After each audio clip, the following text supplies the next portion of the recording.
Breaking news చూస్తున్నాం. హైదరాబాద్ లోని new LB Nagar లో దారుణం జరిగింది.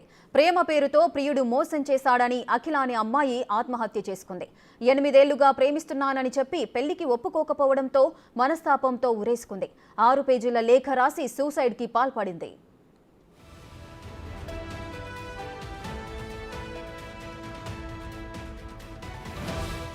జీడిమెట్ల పిఎస్ పరిధిలోని న్యూ ఎల్బీ నగర్ లో నివాసం ఉండే అఖిల ప్రైవేట్ ఉద్యోగం చేసేది.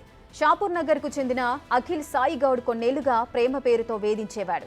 ఆమె ఒప్పుకునే వరకు వెంటపడ్డాడు. ఈ విషయం యువతి కుటుంబ సభ్యులకు తెలియడంతో బంధువుల సమక్షంలో అతన్ని పిలిపించి మాట్లాడారు. పెళ్లి చేసుకుంటానని హామీ ఇవ్వడంతో అతని ప్రేమను ఒప్పుకున్నారు. అంతా కుదిరిన తర్వాత 3-4 నెలల నుంచి అఖిలను వేధించడం మొదలుపెట్టాడు. చిన్న చిన్న విషయాలకు రోడ్డుపైనే అఖిలను కొడుతుండేవాడు.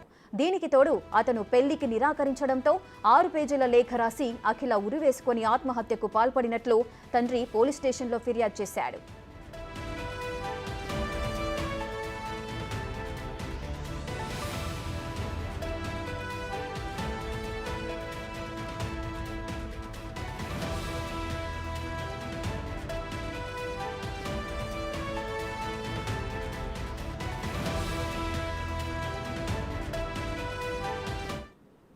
మరింత సమాచారం మా ప్రతినిధి రానా లైవ్ లో అందిస్తారు.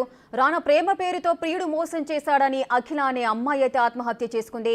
8 ఏళ్లుగా వీళ్ళ యొక్క ప్రేమ వ్యవహారం అయితే సాగింది. చివరికి అతను ఒప్పుకోకపోవడంతో 6 పేజీల సూసైడ్ నోట్ రాసినట్టుగా తెలుస్తోంది. అసలు ఆ సూసైడ్ నోట్ లో ఏం పేర్కొన్నారు, ఏం జరిగింది? ఆల్రెడీ పేరెంట్స్ కూడా పెళ్లికి ఒప్పుకున్న తర్వాత 1 ఇయర్లో కూడా పెళ్లి చేసుకుంటారనేసి కూడా చెప్పారు. అయితే ఈ మధ్య కాలంలో ఎక్కువగా ఆమె పైన చేయి చేసుకోవడము, నడి రోడ్డు మీద దుర్భాషలాడము ఇవన్నీ కూడా చేశారనేసి అవి తట్టుకోలేక ఆత్మహత్య చేసుకోవాలనేసి కూడా వారు పేరెంట్స్ చెప్తున్న నేపథ్యం కాబట్టి ప్రస్తుతం వారి మదరు అఖిల మదరు మనతో పాటు ఉన్నారు. అమ్మ, ఏం జరిగింది? ఎప్పటి నుంచి వీళ్ళిద్దరికీ పరిచయము? మీరు ఈ వారం రోజులు ఏమన్నా అబ్జర్వ్ చేస్తారా ఆమె డల్గా ఉండడం కానీ ఏమన్నా? 7-8 సంవత్సరాల నుంచి పరిచయం ఉంది వాళ్ళకి. పరిచయం ఉన్నప్పుడు ఫస్ట్ సార్ అయితే నాకు తెలియదు. 6 నెలల తర్వాత నేను కనుక్కొని నేనే కనుక్కున్నా, వాళ్ళు చెప్పలేదు నాకు. 6 నెలల తర్వాత అబ్బాయితో మాట్లాడుతున్నాను అని మామూలుగా అడిగిన. అవును మాట్లాడుతున్నా అన్నది. ఎందుకని చెప్పిన. మాట్లాడేది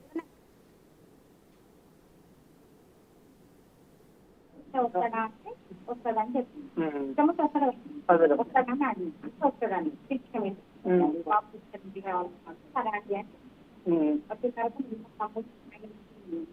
కూడా నేను చెప్పాను మాట్లాడదాం బాబు ఎందుకు మాట్లాడుతున్నావు అని అడిగింది. అడిగితే నేను ఇష్టపడుతున్నా అండి. ఇప్పుడు ఏం చిన్నప్పుడు కదా చిన్నప్పుడు కదా పెళ్లికి ఇప్పుడు కాదు కదా, కొంచెం చదవాలి పెళ్లి చేసుకోవడానికి సరే అని మాట్లాడుకోనండి. మేము కూడా ఊరుకున్నాం, మంచిగా ఉంటాం కదండి. ఇక ఈ మధ్యకాలం 6 నెలల తర్వాత 6 నెలల నుంచి కొంచెము తేడా కనిపిస్తుంది అబ్బాయిది. కొంచెం ఆమెకి స్క్రీన్ షాట్లు తీసి పెట్టడము, చనిపోతానని. ఎవరు? బాబు మా పాపకి నాకు కూడా పెట్టిండు. ఇట్లా చేతులు కట్ చేసుకొని వీడియోలు ఉంటాయి కదా, అవి పెట్టిండు. పెడితే మేము ఓపెన్ చేస్తే 1 మినిట్కి పోతుంది.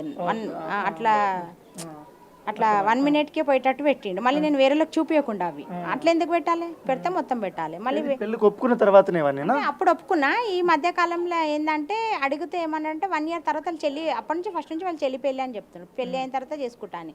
అయితే ఈ మధ్య కాలంలో తెలిసింది నాకు ఏంటంటే అబ్బాయి కూడా ఇంకో అమ్మాయితో ఇష్టపడుతున్నాడు అని. అట్లా ఈమె ఏమన్నా ఫోర్స్ చేసి ఉండొచ్చు కదా, నన్ను వదిలేసి అనేదో.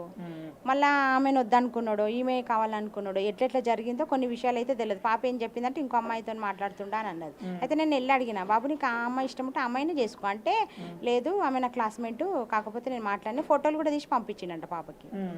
అయితే అమ్మని చేసుకుంటాడేమో, వాళ్ళు డబ్బు ఇస్తాన్నారేమో, మనం డబ్బు లేని వాళ్ళం కదా అంటే 70 లక్షలు కట్నం ఇచ్చేటోళ్ళు ఉన్నారని అన్నాడంట. ఎప్పుడు అమ్మాయితో అన్నారు? అమ్మాయితో 6 నెలల క్రితం. అంతకుముందు ఏమనలేదు. అంతకుముందు నేను అడిగినప్పుడు కట్నం లేకున్నా సరే అన్నాడు. ఎందుకంటే నేను మొత్తం ఇవ్వకుండా కూడా ఊకోను. కొంచెము ఎంతో కొంత 15 లక్షలు ఇచ్చేదాన్ని నేను కూడా, ఇచ్చి పెళ్లి చేస్తా అని చెప్పిన. మీరు ఎప్పుడు చూసారమ్మా మా అమ్మాయి సూసైడ్ నోట్ అవన్నీ చూసారా మీరు? సూసైడ్ నోట్ అయితే నాకు చదవడం అవన్నీ రాయడం, ఇట్లా లెటర్ రాసింది పెట్టింది, డైరీ రాయడం కూడా నాకు ఎప్పుడు రాయకపోతుండే. 4 రోజుల క్రితం నుంచి రాసి దాచిపెడుతుందంట మా బాబు కూడా. నాకు చదవడం రాదు. నేను పాప ఇట్లా అయిందని పరిశాలలో నేను అటు ఇటు ఇప్పుడు వాళ్ళు ఇంట్లో నుంచి పారిపోయారు, ఇప్పుడు ఎవరు లేరు. ఇప్పుడు ఏంటి మీకు ఏం కోరుకుంటున్నారు మీరు ఇప్పుడు? మేము ఏంటంటే పోలీసు వాళ్ళు బాబుని తీసుకొచ్చి నాతో ఒకసారి మాట్లాడిపోయాలి, ఎందుకంటే ఆ బాబు నాకు కొడుకు లాంటోడు అని చెప్పిండు, నాకు పెద్ద కొడుకు ఆంటీ నీకు అని కాలు మొక్కిండు. ఈ విషయాలన్నీ మీ మమ్మీకి చెప్తాను కూడా చెప్పిన. అంటే వాళ్ళ ఇంట్లో కూడా తెలుసు, కాకపోతే ఇవి స్క్రీన్ షాట్లు తీసినవి మమ్మల్ని బ్లాక్మెయిల్ చేసినవి కొన్ని నేను చూపిస్తాను మీ మమ్మీకి వచ్చా అని చెప్పిన. అంటే మమ్మీకి చెప్పొద్దు, మా డాడీకి హెల్త్ బాగాలేదు, కొంచెం ఇక్కడ గడ్డ అయింది, ఆపరేషన్ ఉంది, కొంచెం మేము చెల్లి పెళ్ళి కూడా చూద్దామన్న సిచ్యువేషన్లో నువ్వు వచ్చి ఏదో ఒకటి చేస్తే ఆమె ప్రాబ్లం అవుతుంది, ఇంటికి రావద్దని చెప్పి నేను వస్తాను చెప్పిన. ఇంటికి వచ్చి మమ్మీతో మాట్లాడి నీకేమైనా ప్రాబ్లం ఉందేమో అని కూర్చొని మాట్లాడతాను చెప్పిన. ఫస్ట్ ఒక్కసారి కూడా పోయిన వాళ్ళ మమ్మీ దగ్గర ఫస్ట్ ఇట్లా తెలిసినప్పుడు. ఆమె ఏమన్నదంటే మా పాప పెళ్ళైనాక మాట్లాడుకుందాంలే, నువ్వెందుకు తొందరపడుతున్నావు, నేను కూడా అంతే అన్న, సేమ్ ఇద్దరం ఒకటే. ఎందుకంటే వాళ్ళు మీ మమ్మీ డాడీ కూడా ఇట్లా మీలాగా పెళ్లి చేసుకోలేదు, మేము కూడా అట్లా చేసుకోలేదు, మీరు ఎందుకు చేస్తారని కూడా నేను అడిగాను. అంటే మేము ఇష్టపడుతున్నాం అన్నారు, ఇద్దరు అంతే, ఇద్దరు ఇష్టపడుతున్నారని చెప్పారు. కాకపోతే 6 నెలల నుంచి బాబు మా పాపను వేధిస్తుండని నాకు తెలియదు.